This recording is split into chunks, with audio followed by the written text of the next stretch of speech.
and welcome to the CHGO Bulls Show HQ edition on this Friday afternoon. I am your host, Will Gottlieb. You can find me on Twitter at Will_Gottlieb, and I'm joined by my good friend who has woken up altogether too early on a Saturday morning down in Australia, Mark K at MK Hoops on Twitter. Mark, what are you doing up so early? Well, William, you know Matt? me. Yeah, 6:02 a.m. But you know me, still the same OG. Been keeping it low key, but other than that, been okay. How's things with you, mate? You well? Getting ready for the upcoming Bulls season?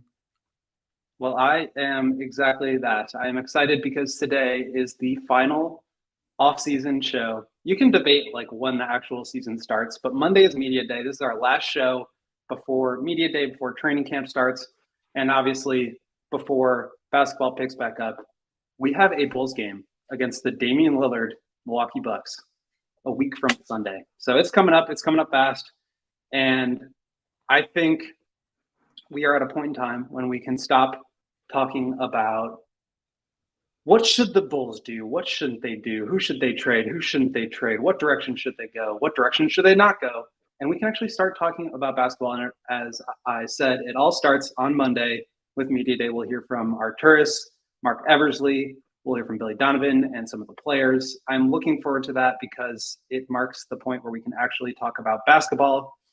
And being that it is our last show prior to that Media Day, I figured it was a good time to preview Media Day and sort of talk about some of the things that we are looking forward to, some of the storylines that we want to discuss, and some of the questions that we want to have answered when we hear from all those people. But before we get into that, Mark, I wanted to open the floor to you to discuss any takes you had just quickly about Damian Lillard, about Jrue Holiday, about the Bulls making a big swing for one of these guys, about passing up on the opportunity to make a big swing for one of those guys. Did you have any residual takes that you wanted to fire off here in your first chance to really talk about this on the podcast? Nothing sweeping. I think everything you guys have mostly said on the last couple of days, I kind of fundamentally agree with, in the sense that Dame ending up in Milwaukee versus Toronto or the Heat, obviously, like that's a better outcome from the Bulls. I think Dave's point on this is completely right. That you weren't competing with the Bucks anyway, so him landing in Milwaukee doesn't really affect you from that standpoint. You're still in that race, or the same race that you're kind of in already, and you don't have to really contend for another player. Now, what gets interesting now is, does Jrue Holiday end up on one of those teams that you are competing against, like the Heat, like the Raptors, like the Sixers, even one of those types of teams?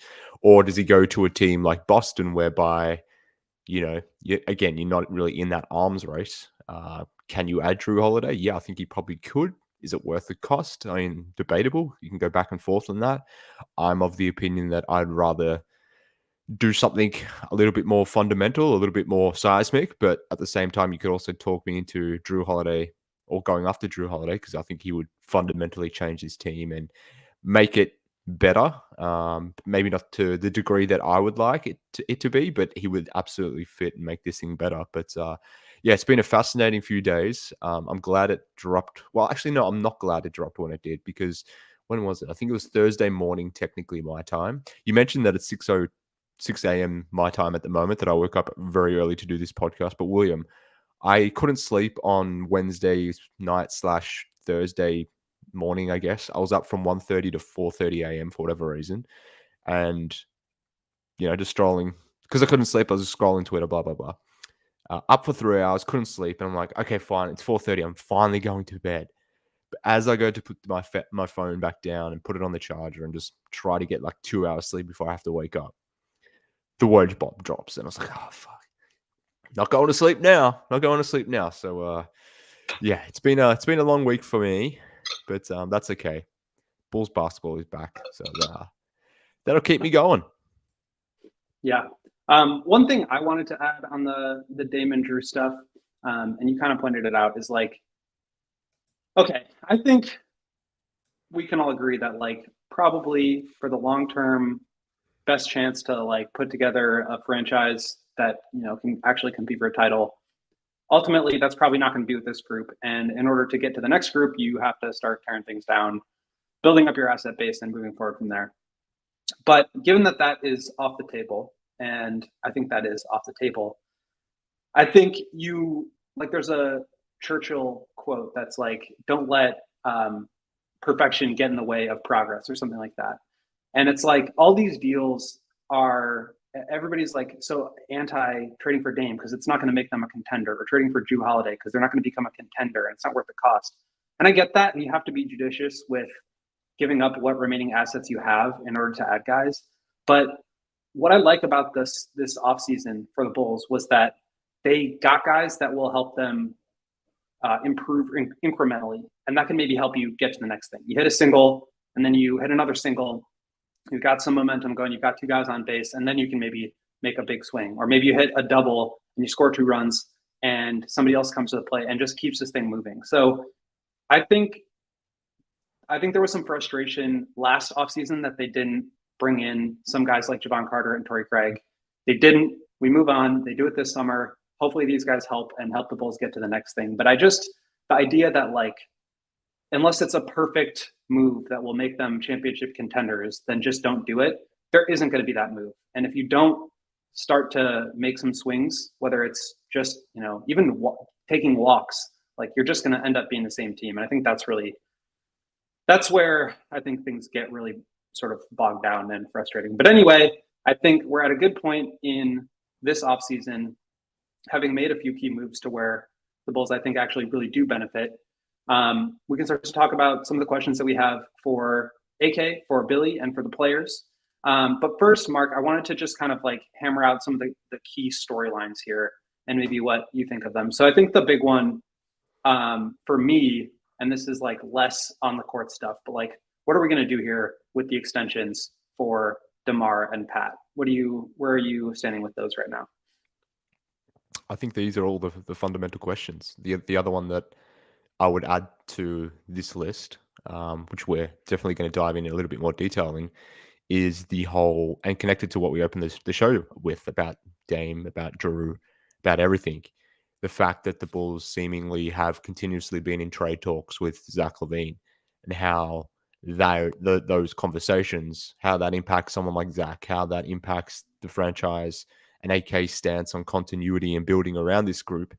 Well, how can you have continuity and believing in this group and wanting to do it again for a third year if you're consistently, including someone like Zach in trade rumors?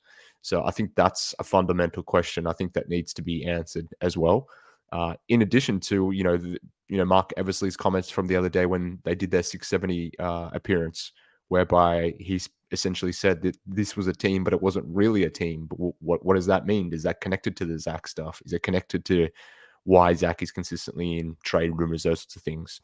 So I think that question and I guess that's the questions that we would have for AK, in addition to the Pat and DeMar extensions. Like, they're the ones that I am very keen to get an answer on. Yeah, I think this is, Vooch kind of said it, and it's a question that I'm curious to hear him expand on. But he kind of said in that piece with Jake Fisher a few months ago or weeks ago that we kind of know this is our last chance with this group. Mm-hmm.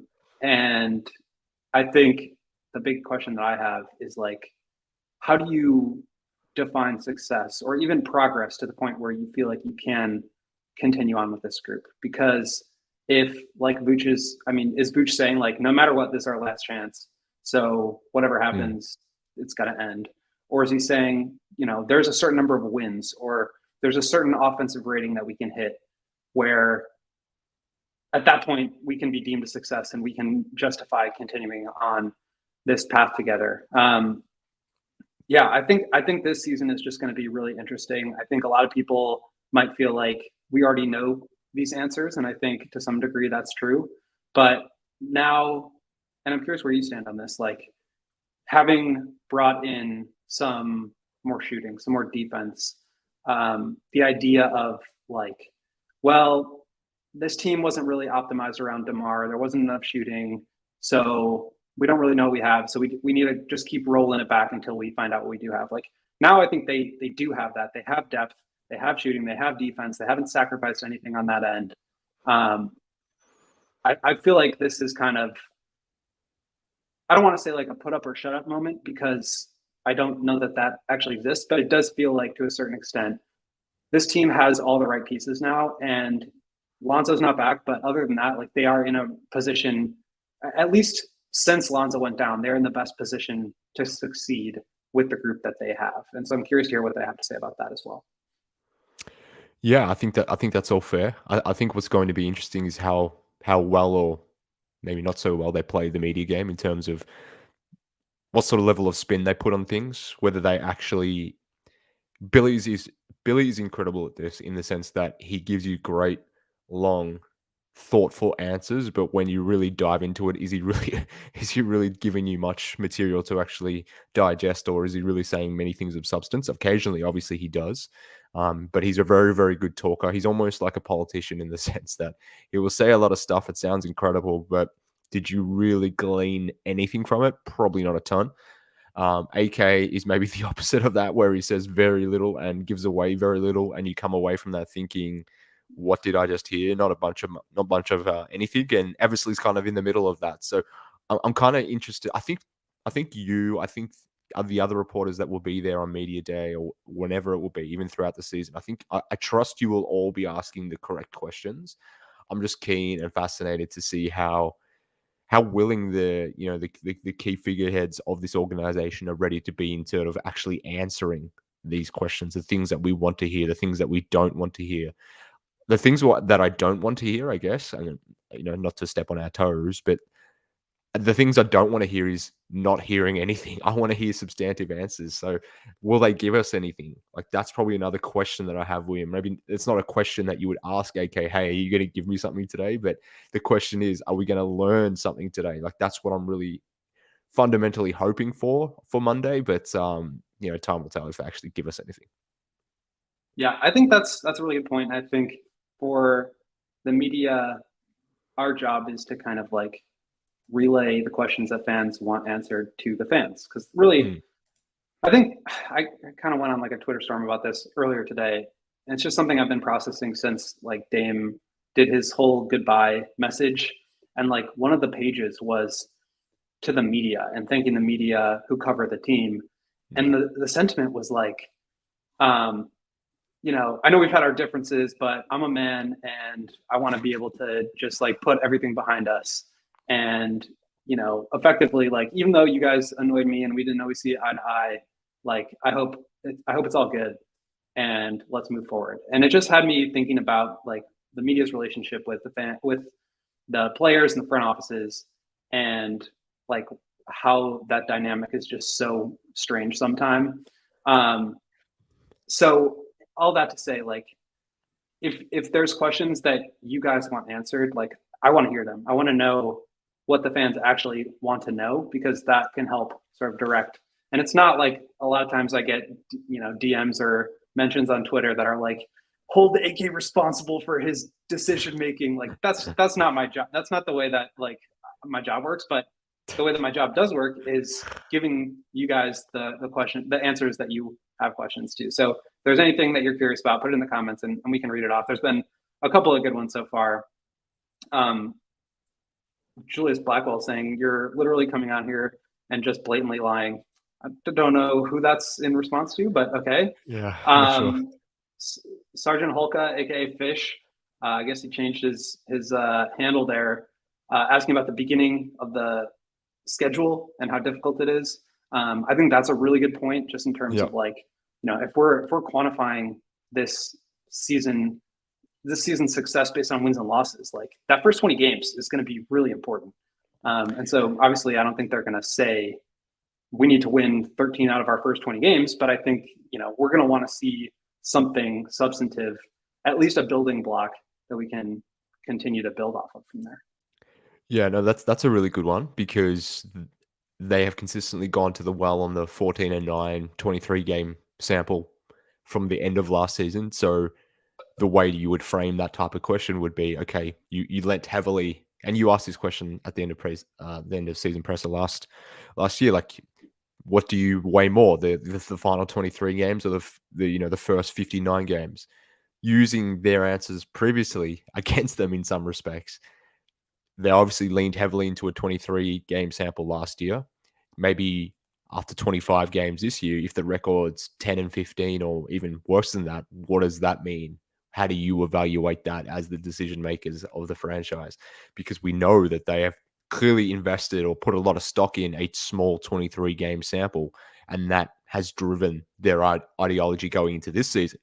Now, what does a 25 game sample at the start of this season mean for them? Do they hold line? Do they keep their resolve, or are they willing to pivot and do something a little bit differently? So, yeah, it'll be an interesting test of their methodology there. Yeah. Brian in the comments asking, can we please ask about Drummond getting more minutes? I don't know why we don't play him, especially if we want to play faster. We need rebounds to run, and he can run the floor better than Vooch. Football Candy asking, I hope a question about Sabonis and Vucevic and the Kings offense comes up. Hate to bring it up again, but it could be important. AK literally played with Sabonis's dad. Definitely, and we're going to hit on both of those things when we talk about some of the things we want to hear from the players.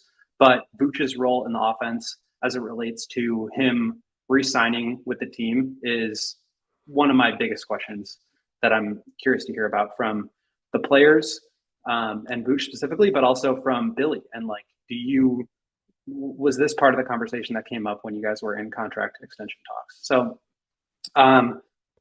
maybe that's a good segue to get into some of that stuff. But Mark, can you first tell the listeners about our friends at Sunnyside? I can, William. And this is my suggestion for all reporters heading down to Media Day. I know you're all crafting your fantastic questions already. You're all working on what things you will or won't say.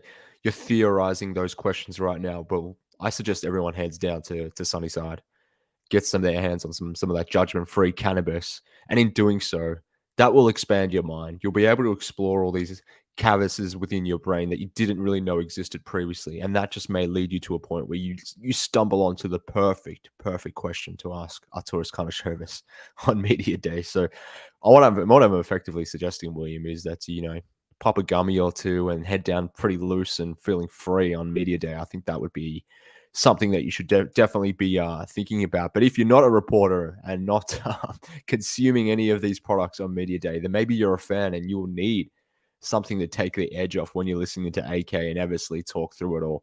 Well, like I said, friends, through October 15, if you head to sunnyside.shop and use promo code CHGO25, you'll receive 25% off your total order at checkout, whether that's whether you're the first time you've used Sunnyside, whether you're a returning customer, it doesn't matter.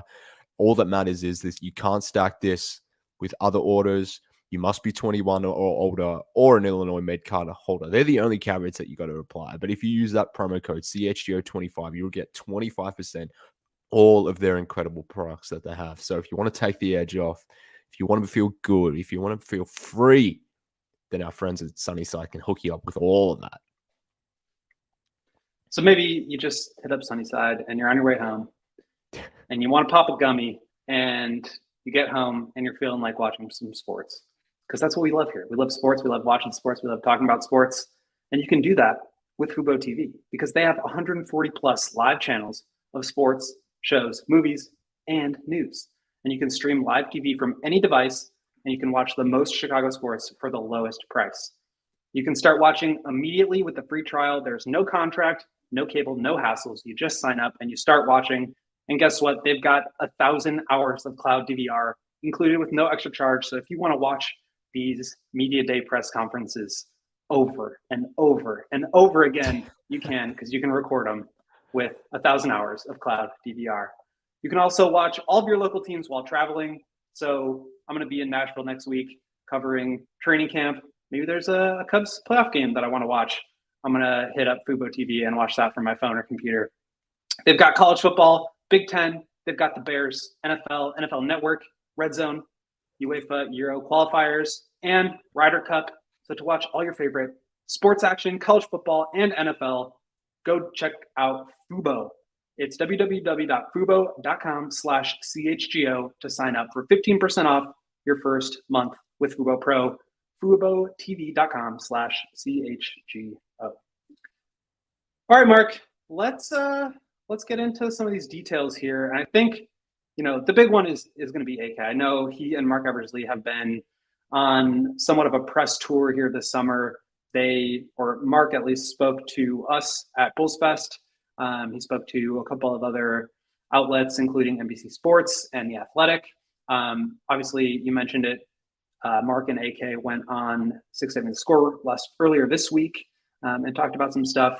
So first of all, and we had on this around the time we did the Bulls Fest breakdown, decompression show.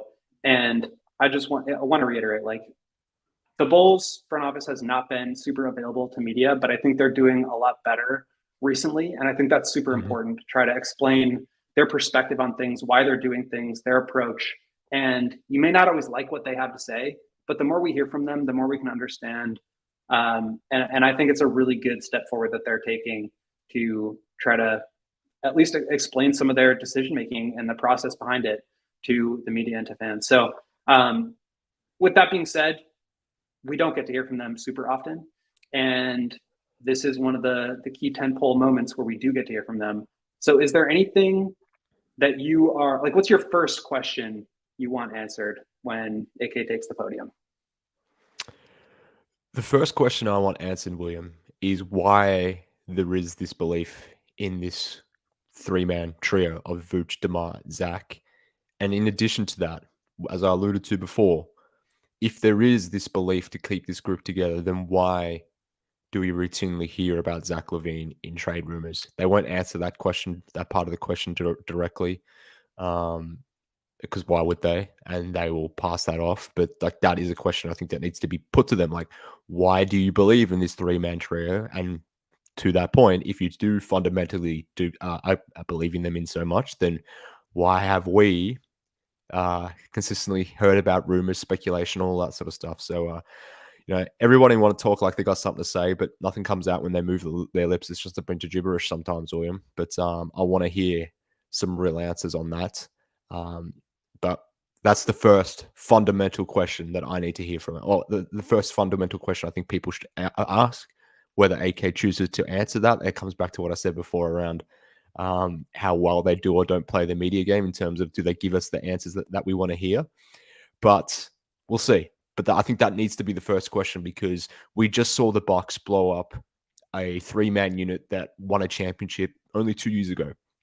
If that team is prepared to move on off of a core piece like Drew Holiday to put in put in place Damian Lillard, then why are we a team that is barely over 500 keeping this three-man unit together? Like that, what is the justification? What is the belief? I think that's what needs to be answered.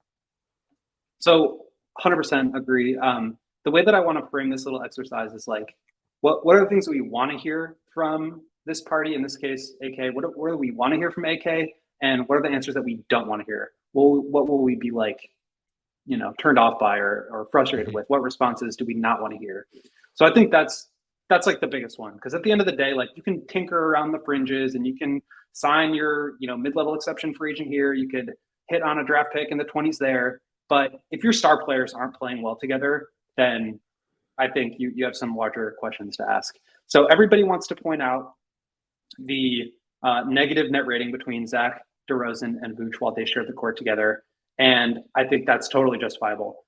They're actually plus 0.7 on cleaning the glass, which filters out garbage time. So a little bit better than I think what they've been given credit for, but still not great. And to me, when I look at that, the first thing that I think of is, yeah, that's not great. Your best three players cannot be like average at best together on the court. But at the same time, three guys are not on the court playing against five guys. You always have five guys out there. And so when you look at some of the other lineup splits, the most played lineup by far was the big three plus Io and Patrick Williams.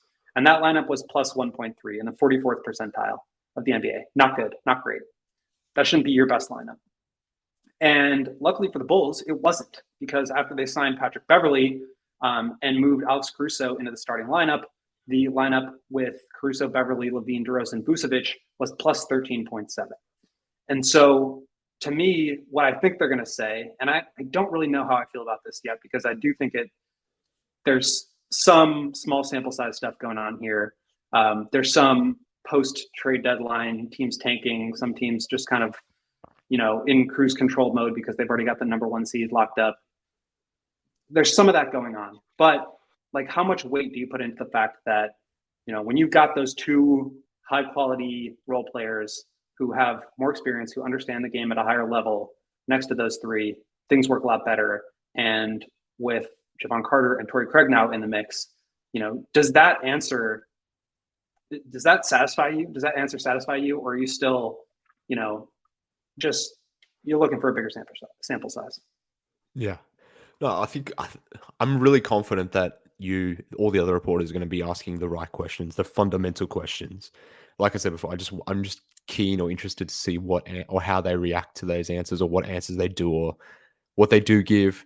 This is probably going to be the funny thing, actually, that I think about it, William. Like, the things that we hear are probably the things that we don't want to hear, in the sense that the things that they say will be nothing, and the things that we want to hear is everything, but they won't give us everything. That will give us nothing.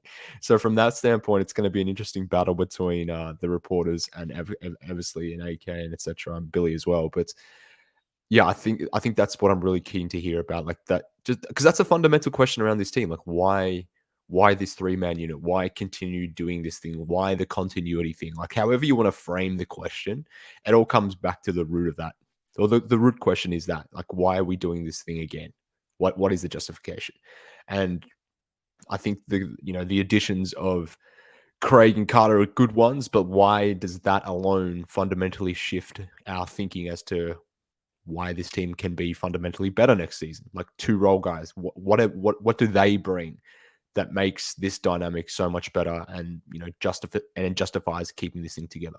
So, like, that's something key that we need to hear. But when we start breaking it down from a basketball standpoint, again, something that AK and Eversley said on 670 the other day is that the team wants to play faster. They want to get up more shots, that they want to solve some of their offensive problems, that they want DeMar to sacrifice, which is fine and good and all that stuff. And this, I mean, every team says this every year. Like, so part of me is reluctant to really buy into this much, because, I mean, Billy has said Zach needs to take 10 threes a game, that the team needs to play faster, that they need to be quicker, all this stuff. Like, every single coach says this. We go back to the Hoiberg days, even Tibbs days, where coaches say their teams need to shoot more, or they need to play quicker and faster, make smarter decisions, all that stuff. Like, some of this is just typical high level stuff that executives, coaches always say. And I feel like this is like their stock answer, whether they truly mean it or not. But assuming they do mean it, what I want to know is, okay, you want to play faster, you want to add more shooting, you want to change the role that DeMar has on this team. What is the trade-off for that? What are you prepared to give up in order to fuel a transition game or change your offense? Because the Bulls weren't a high volume transition team. They weren't a high volume offensive rebounding team. They didn't share the ball a ton. It often went back to DeMar for a number of different reasons. And I don't think it wasn't necessarily just for incompetence, as some people think. I think there was real reasons as to why the team fundamentally did that, because it got them to the point where they were, where these are the things that we need to do to establish a good baseline. So if you want to be a team that plays more, more transition offense, does that mean you're willing to accept that you play more transition defense? If so, what does that mean for your defense? Like that, I want those sort of questions asked, and then the answers given to those sorts of things. It's like, it's all very good to say we're adding this, we're adding that, but can you just add things? Does that take anything off the table when you start to add anything? I want that answer. Yeah, I think that's a really good point, and the way that you phrased it is really key too, in terms of like, well, do the signings that you made actually, in what ways do they level up this core? Because Mark Eversley said in his interview with The Athletic earlier this summer that, the quote was, "I think for us as a front office, we see our ceiling maybe different than others do." And okay, that's fine. You're allowed to believe that. I think that I'm glad they believe that, right? Like, if they were just putting together a team and investing in a team that they didn't think was good, that would be a different problem. But so how do the players that you bring in maximize those guys in a way that gets them out of the 0.7, point differential area? Like, what about these two guys can you extrapolate from the experience with Caruso and Beverly? is it just 3-point shooting? Because I think what you're saying is totally true, that like you can't just say we added 3-point shooting, now we're going to be good. Like there's larger stylistic questions that need to be answered. And I don't know that they're going to be able to explain that at media day. I don't know if they're going to be able to explain that over the course of training camp or even like, you know, preseason. But like when games start, we're going to see what this looks like. And we'll have a better sense of like what kind of questions to ask in response. But to me, it's bigger than we added 3-point shooting. We added defense. Like, I think you're totally right that it's not just about additions here. It's about how can you tweak things and change things, because everything is a trade-off. You don't just like start offensive rebounding, because then you're going to give up your half-court offense and your transition defense. Like that comes at the cost of changing something else. And so, you know, they've been a team that doesn't turn the ball over, that tries to get the free throw line, didn't do a great job of that last year, that shoots at a very high level in terms of efficiency, but doesn't necessarily shoot the three ball very well or offensive rebound very well. So if they're going to try to make those changes, which are stylistic, intentional things, what is that coming at the expense of? And that's all if they can even manage to pull it off. Because I still have questions about, like, you know, Zach's in year 10. He's the youngest player of the group. How can you really picture them doing anything majorly different without a change in personnel? Yeah, I think that's ultimately where I always come back on this thing. And again, not to be the Billy Donovan defender, even though that's probably what I'm going to sound like right now. But like, to me, it always comes back to the roster, less so about the players. I don't even feel like blaming the players. Like, the players are who they are. I think Billy gets the most out of it for most players, maybe not all players, but I think the way he's structured things up makes complete sense to me. But using free throws as an example, you can't just go from, you know, wherever they were ranked in free throw rate. I don't have that off the top of my mind at the moment. You may have mentioned it before, but they weren't a high free throw rate team. I think they were bottom 10. You don't just go from, let's say, 20th to 10th or 5th in free throw rate just because you say you're going to be, or put an emphasis on getting to the free throw line. Like, that's not how it works. You have to have the scheme, you have to have the ability to do so. But can you really implement those things if the players themselves just don't have those natural tendencies to get to the free throw line? We can't just say to Patrick Williams, hey, I know you averaged 2 free throws a game last season, but can you get me up to 6 or 7 this season? That would be nice. But if he doesn't that comes have at the expense of something. Well, yeah, definitely. Like, one, he has to have the ability to do so, but to your point, he has to. What are you trading off in order to do that? Similarly, as we sort of maybe pivot to things that I want to hear from Billy, and you sort of touched on this before, and I'm sure every question that Billy is going to get is going to be about the offense. Like, that's just going to be, whether it's from you or from other reporters, I feel like every question he's going to be answering is about how he can make that 3-man unit between Vooch, DeMar, and Zach function better, how the offense can generate more threes, how the offense can generate a greater, more efficient offensive rating, all those sorts of things. All the questions are going to be offensive based, I would assume, in addition to the Patrick Williams questions. But like, that's what I want to hear. What is the trade-off? So you touched on it before in terms of, okay, we want to play through Vooch more this year. That sounds good. That sounds cool. But what does that ultimately mean? Like, if you're going to change the offense, if you're going to make Vooch the fulcrum of the offense, what does that mean for DeMar? What does that mean for Zach? What does that mean for every person out there crying about Patrick Williams not getting enough opportunities? Do those opportunities increase for Pat with Vooch now being more of a central figure in the offense? Does it change anything for Pat? Like, these are the questions, or the answers to the questions, that I'm more interested in. Like, it's almost what, I don't know how to frame it properly, but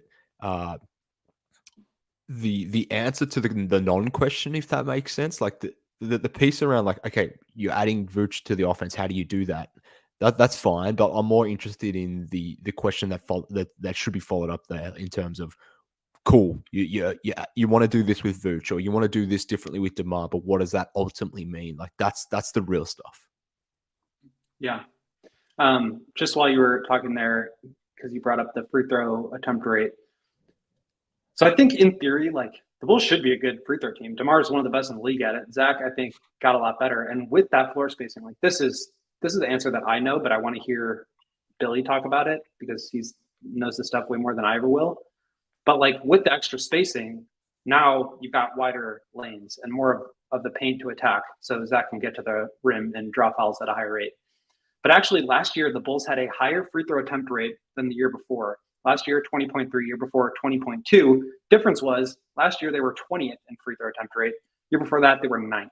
So they actually went up in free throw rate, but went down by 11 ranks, 11 spots in the rankings, which I think speaks to the fact that you can't just run it back and expect things to get better, because even if you are the same, it's still, the rest of the league is still going to pass you by in a lot of senses. And I think that really comes back to this idea of like, what do you really see in the big three, and how do you actually see that playing out in a way where they are better this year than they were before? Yeah, I think that's interesting. But like, to me, them being 20th in free throw rate isn't very surprising to me, because like, the way that I think about this team, and maybe I'm wrong, but the way I think about this team is you don't really have many dribble drive threats beyond Zach and DeMar. Like, we know historically Vooch has always been a low free throw guy. Like, he just doesn't get to the line. He's a finesse player, even as a big man who sort of lives closer to the ring. He just never gets to the free throw line. And if he's one of your biggest sources of offense, who we're saying needs to be more actively involved in the offense, then he's just not going to get to the free throw line. Now, coming back to what we were saying there, in terms of if you're utilizing Vooch more, and you're getting less of DeMar, potentially less of DeMar, are you actually going to get worse from the free throw line, because DeMar is your best free throw drawer? So like, is that a trade-off, that if you start playing more through Vooch and Zach and Pat or whomever it may be, guys who traditionally don't get to the same, or don't get to the free throw line at the same rate as someone like DeMar, like that fundamentally changes that and makes you worse than what you were initially on from a free throw point of view. So like, this is all the fun stuff that I love talking about from a basketball standpoint. Like, it's all well and good to do all these things, to change things, to add 3-point shooting. And, you know, even if they change their 3-point rate, like, that in theory should be a good thing, but does it mean it's going to be a more efficient offense if you start moving the ball more and you get up more threes, and you know, from a 3-point attempt rate, it looks much healthier than what it was last season? No, it doesn't necessarily mean you're going to be better than the 24th ranked offense. So like, all of this stuff is just very interesting, and I'm just keen to see how they answer it all. If you're worse at it, then it's not going to get better. And I think that's where you kind of touched on it, but like with Patrick, this question of like, how do you foster his development and try to understand what he can give you as a more primary option? I'm not going to say the primary option, but as a more on-ball oriented shot creator. How do you see that while also trying to win games? Because your best shot at winning games is putting the ball in DeMar's hands. And to your point, like, if you just take possessions from DeMar and give them to Patrick, I think you will hurt the offense in a big way. But then on top of that, you have to start to think about all the other ramifications. Like, Patrick is not going to be a high volume, high efficiency mid-range shooter to the point where you get equal output of offense just by putting the ball in his hands and taking it out of DeMar's. Like, just their shot chart and efficiency that's going to be a net negative. But then on top of that, I think, which is what you're talking about, you also lose on, 3-point shooting, because now you've got a worse floor spacer out there if you do have DeMar out there. You also have less of a foul rate drawing, because Patrick is not good at that and DeMar is one of the best. And how does that change your half court offense? And so you just, like, there's trade-offs with everything. And I think the biggest question, or the biggest answer that I don't want to hear from, because we heard this a lot from DeMar, so maybe this is more focused on the players, but several times last year it was, what do you guys need to improve? Like, why is the offense not working? And the answer was, well, we just need to focus on the defense. We're doing it well as a team. We're playing well right now, and the offense will figure itself out. The offense will be just fine.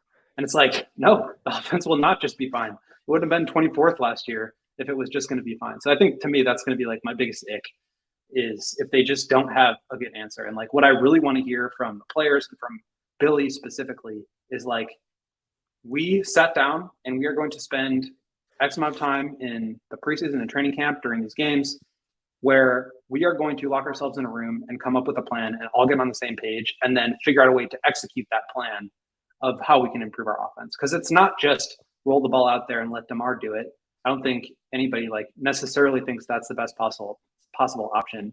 Although if they are going to do that, then DeMar is the best possible option to do that. But that shouldn't necessarily be the strategy. And I guess like strategy and execution and implementation are going to be like the keys that I'm curious about. Yeah. And coming back to what I said before, like this is why I love talking basketball, like asking these questions. Well, I never get to ask these questions to the people that matter, but not to suggest that you don't matter, William, but in terms of, I Billy, the don't. players, AK, etc. Like I don't get to ask the questions to them, but like this is the thing I enjoy about talking about basketball, whether it's with you, whether it's people in the comments, on YouTube or on Twitter or whatever it might be. Like this schematic stuff, like this is the fun and interesting thing. The painful thing, unfortunately, is that the people that have the answers typically don't give us the answers for a number of different reasons. One, maybe because they just haven't thought about it, but two, I think more generally, and probably more to the point, is they don't want to give away those answers. One, because they don't want to be held to account to those answers, because things can change and move so quickly. Like Billy could say something about the offense, about how they want to do things in the offense. Like last year, there was the whole randomness of the offense and why that needs to be a thing going into the start of last season, but they quickly deviated away from that and went back to DeMar ball. But like I think in order to play like a random style of offense, you need to have a whole bunch of high level, high IQ, triple threat type players, which the Bulls didn't have last season. So they could say things right now going into media day in terms of how they want to change their offense or defense or whatever it might be. And maybe they float with that idea in preseason and the start of the season, but then come November, December, things have deviated away. And people will hold them to their comments that they say in October, even though their actions are changing in December and January, which I guess is true and fair in certain instances, and most certainly I will be doing that depending on when it suits me. So I'm not sort of suggesting I'm not guilty of this, but that's why executives, coaches, players are always reluctant to actually give us their true feelings about certain things, because they just don't want to be held to that account or don't want to be scrutinized to that level, because they just want to get through this thing. Let's be honest, like they need to do their media day because that's part of the deal of the whole thing, but they don't want to necessarily give us too many answers, because it could come back to bite them in the ass, later down the road. But I think what we're asking and what we're hoping for are all these great things, but I'm trying to keep it very level, because I know I'm probably not going to get the answers to any of this stuff. So I just don't want to be disappointed, because we shouldn't go in thinking that we're actually going to get anything substantive out of it. But nonetheless, so long as we as fans, as podcasters, as whomever, are asking the right questions and thinking about the right things and talking amongst ourselves about the right things, then I guess that's the least we could do. That was uplifting, wasn't it? I know, but I tend to agree. Like, and they don't have any incentive. I think a lot of times, players, front office, like they don't, even if they do feel comfortable like tipping their hand, they're only going to do that with people who they like can trust to talk about this stuff without like messing it up. And I think there's like a level of accuracy and trust that goes along with like having these conversations with people who really know what they're doing, to be able to like say that so that it doesn't bite them in the ass in 6 months. Because I think, like, going back to the randomness thing for a second, Billy kind of walked off of that halfway through the season because he didn't want to make it sound like they were just going out there without a plan. And even though they did kind of move back into more of a DeMar ball, and really that's not even true. Like, Zach had a much higher usage in the second half of the season than DeMar, but they did move back into a more stagnant style of play. Because I think that was more comfortable. It was easier. They knew it was like an easier identity to understand, right? Like, there wasn't anything. They knew what the outcome of a DeMar or Zach isolation possession was going to be. It was like, they got a good shot. Did it go in or did it not? And I don't think that's like the best way to do it, but I think that was part of the failure of last season, was not being able to figure out the best way to like run an offense. And I don't want to like crush Billy for that, because I think it's partly on him, but I also think it's on the players, and I think it's on the front office. But I wonder, like, from an assessment standpoint, why didn't that work last year, and what can you do to fix that? Because I assume, based on what AK said about playing faster and shooting more threes, that's still part of it. That playing with more unpredictability and spontaneity that's part of building a better offense. So why didn't that work last year? And what is going to work about that this year? What do you have to do differently to make that work this year? Yeah. Yeah, it's all interesting. It's fascinating, but I mean, I don't want to belabor this point, but like the trade-off aspect of it, like I feel like what they did on offense was governed, what was almost governed, or their offense became what it was because they valued defense so much that the way they wanted to play defense limited the things on what they wanted to do on offense, or vice versa. Like the reason that you want to run so many half-court possessions on offense is to increase the amount of half-court possessions that you play on defense. And for a team that has a 5-man unit that comprises of Vucevic, DeRozan, and Levine, or has 3 people within that 5-man unit that are average to below average defenders, you want to give them every single chance that you can for them to survive on defense. And how do you do that? You play more half-court possessions. So like coming back to the trade-off and how everything's connected, all that sort of nonsense. Yeah, like that's the fascinating part about this. But will they give us the answers to that? Will they be that direct or detailed? Probably not. But it's interesting to think about and ask about nonetheless. It sure is. I want to talk more about so I think what ultimately this comes down to, and I think what the front office probably wants to stay away from this year is because it did bite them in the ass last year, is like setting quantifiable goals for themselves this year. I don't expect them to actually hit on anything substantive there because I think that will set them up for failure if they don't hit those goals. So I think they'll be coy and not say anything. But we can say something. We can ask those questions. We can set quantifiable goals for this team. And we're going to do that here as soon as we're done telling you guys about our next sponsors. First, Mark, Goose Island. Well, here's a quantifiable goal for you, William. There's 2 tap rooms. Head to one. That's the goal. Just get to one of them. It's as simple as that. Whether you want to go down the Clybourne Avenue brew house at Lincoln Park or the tap room on Fulton Street in West Town, our friends at Goose Island have got you covered with the best beer in Chicago. Not just in Chicago. I mean, it's brewed in Chicago. It comes from Chicago. It's a Chicago product. It's been Chicago's beer since 1988. But this is a beer that everyone should be consuming across the globe. I'm trying to secure some down here. I don't know how I get my hands on it. I'm working the Google machine trying to figure out how do I get a pack of that 312 wheat ale? How do I get the full pocket pills down here? I'll pay whatever freaking freight I need to pay for because this beer is that good. It needs to be international. It needs to be sent down to me. But for you, William, for those people listening who happen to be in the States, happen to be in Chicago, like I said, you got those two great establishments that you can head down with your mates, grab a beer, and get your hands on the 312, the full pocket pills, a whole bunch of other great options. Our friends at Goose Island have got you covered. So if you've got an event coming up, Bulls basketball is coming up. If you want to go and watch that AK presser, I don't know if they're going to be playing it at the Goose Island, at one of these Goose Island establishments, but they have TVs there. Maybe you can ask them to throw it on, whatever it might be. Or even then, you don't have to have it on your TV. Just go down there with your phone, your iPad, whatever it might be. Take your laptop down to one of these places. Get a beer in your hand. Listen to AK talk about stuff. And when he doesn't answer your questions, you know what you do? You get mad and you throw down another brew. And once you've thrown down that brew, everything's right with the world. Doesn't matter what AK or Eversley or Donovan say, because you got a beautiful, sweet beer in your hand. You're there with your mates and you're just chopping it up, enjoying your time. So we certainly appreciate Goose Island for supporting us. A Chicago company supporting another Chicago company. So we appreciate them. And friends, like I said, the goal is just to get down to one of their tap rooms or brew houses. Do it. It's a great time. Trust me about that. We have 51 people watching in our YouTube channel. We got 20 likes. Make sure you guys hit that thumbs up while you're watching here. Make sure you like and subscribe and all those fun things. And before we move on to our next topic here, we want to tell you about FOCO. If you want to get fitted out in the best sports gear around, you go to the CHGO locker. And when you're done shopping there, you go to foco.com because they have hoodies, shoes, signs, bobbleheads, and everything in between. Baseball season coming to an end here. We'll see if the Cubs can hang on for dear life and make a wild card spot.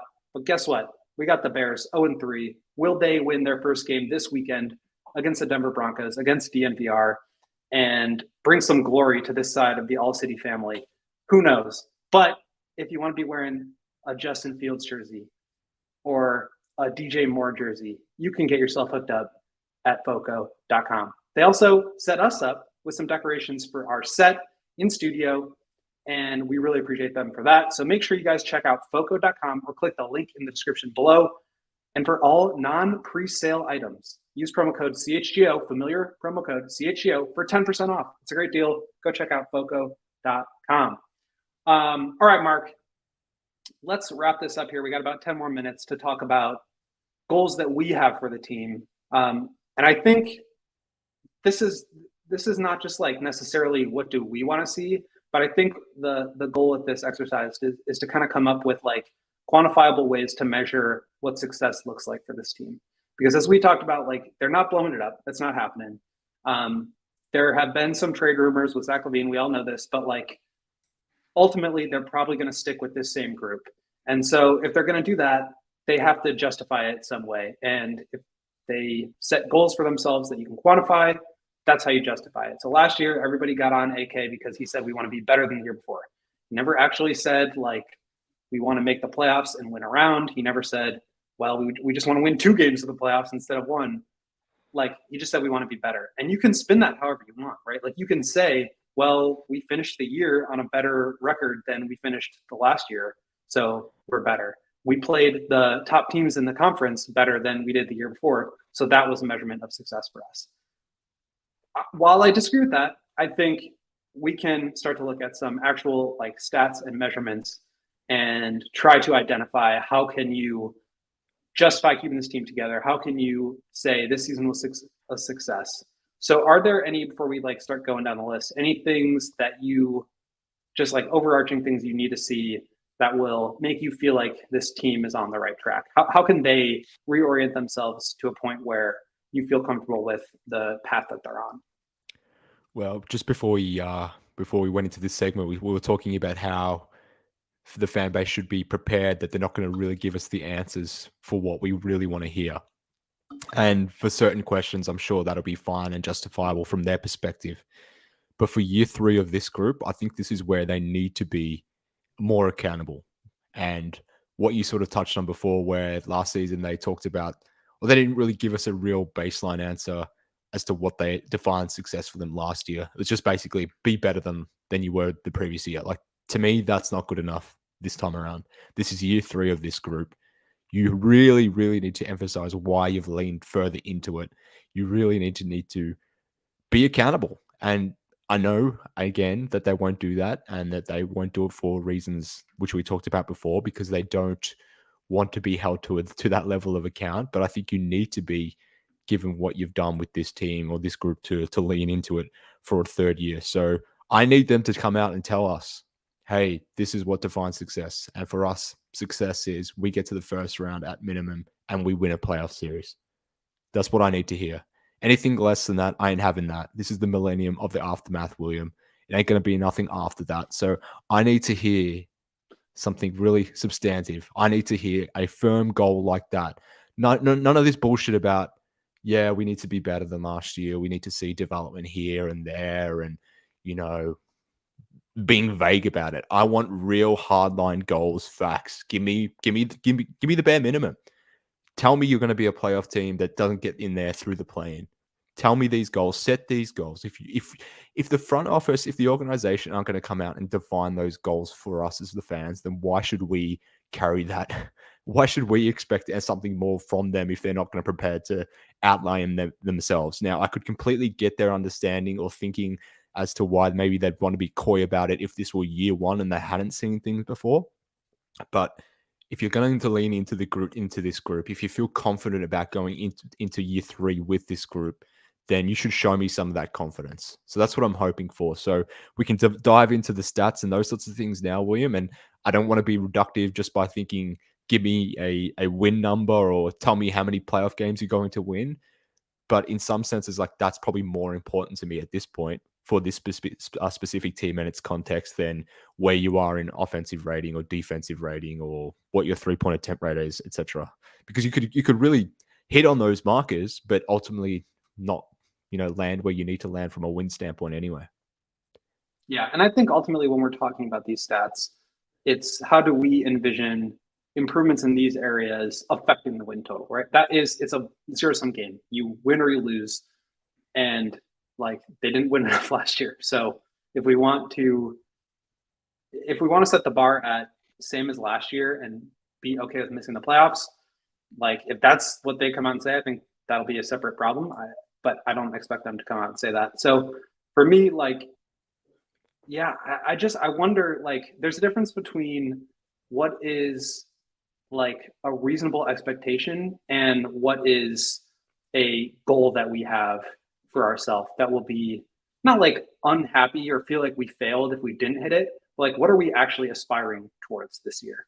Mm-hmm. And I think without, like, if you say something like we want to make the second round of the playoffs, we want to be a playoff team, not a playing team, a playoff team, and make the second round of the playoffs, you do open yourself up to like criticism from fans if you don't get there, right? Yeah. But at the same time, you also give yourself like stepping stones of how you can improve. And I think like last year, because the previous season ended so poorly and weird, it kind of opened up this lane to not set those kind of goals for themselves.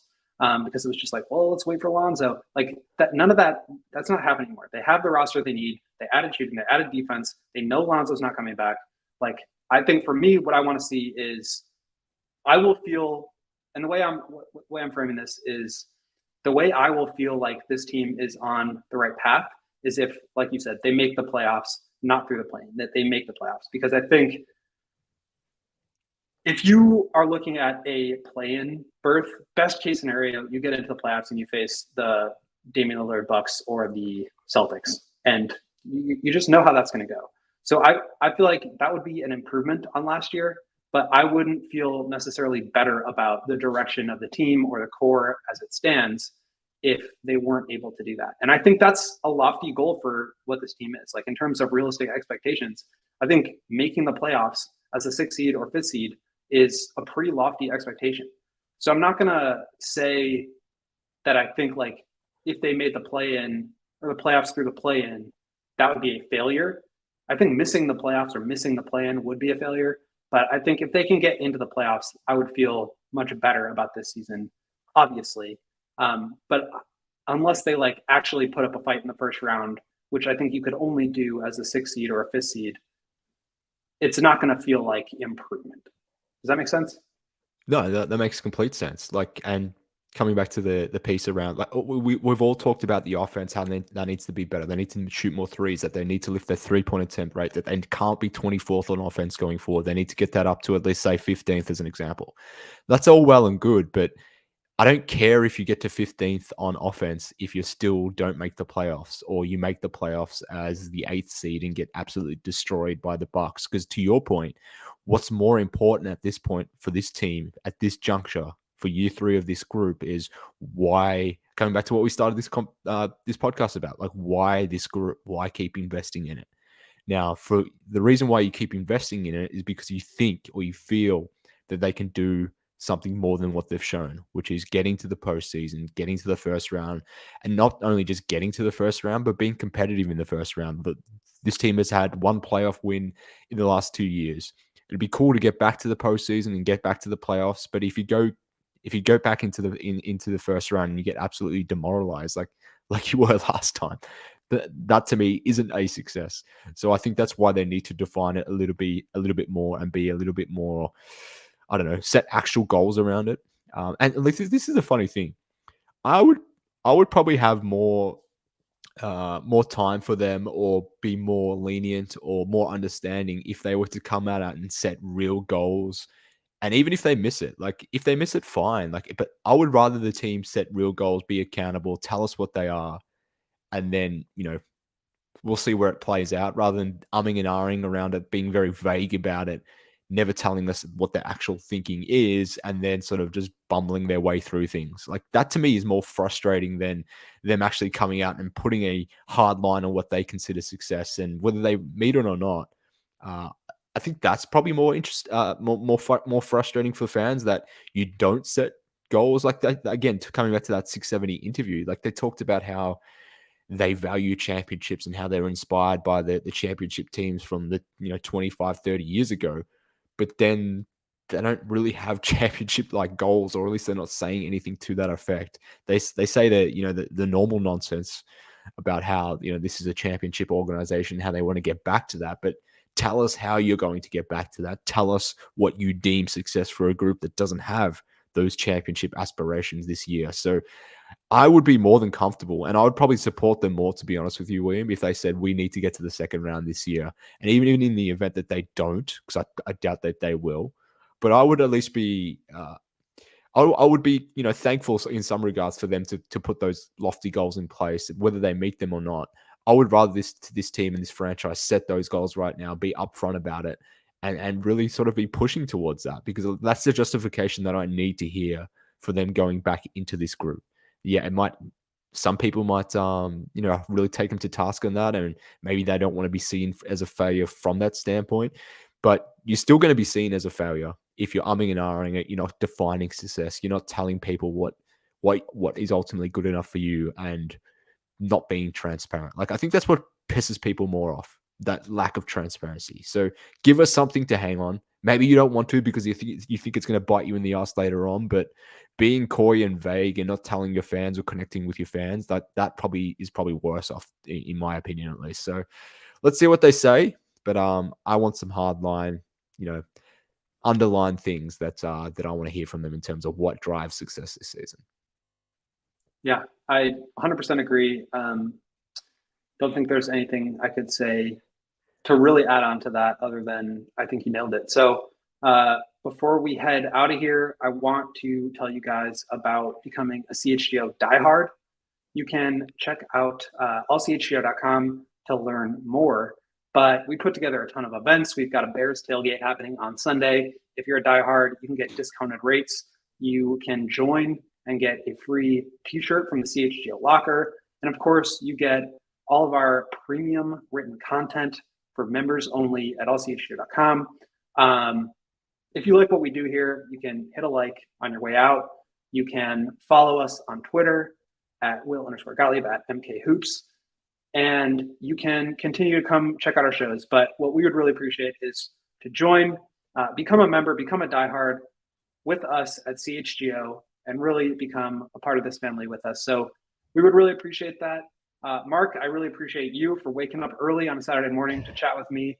Joey, we appreciate you for pushing the buttons back there, making the graphics, and adjusting your schedule to accommodate. We, as a group, Matt, Dave, myself, Joey, and our social media guru, Casey, will be at Media Day on Monday.